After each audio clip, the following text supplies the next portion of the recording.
దేశంలో బహుజనులైన SC, ST, BC, minority వర్గాల అభివృద్ధి, సంక్షేమం వ్యవస్థ మార్పుతోనే సాధ్యమని, అందుకు ఐక్య విప్లవ కార్యాచరణ అవసరమని గ్రహించి దశాబ్దాల ముందే భారత విప్లవ పదం మార్గాన్ని నిర్దేశించిన మా రోజు వీరన్న భారత విప్లవ దార్శనికుడు, సామాజిక న్యాయ JAC chairman professor Prabhanjan Yadav, Lambadi హక్కుల పోరాట సమితి రాష్ట్ర ప్రధాన కార్యదర్శి బానోతి బాద్రునాయక్, వీరనారీమణుల ఆశయ సాధన సమితి జిల్లా అధ్యక్షురాలు బూక్యా ఉపేంద్రబాయ్ కొనియాడారు.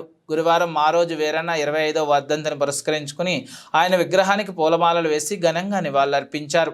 ఈ సందర్భంగా మాట్లాడుతూ కమ్యూనిజం, అంబేద్కరిజం రెండు కలగలిపి దేశంలో నూతన విప్లవ భావజాలం నిర్దేశించిన మా రోజు వీరన్న నేటి విప్లవకారులకు మార్గదర్శకుడని తెలిపారు.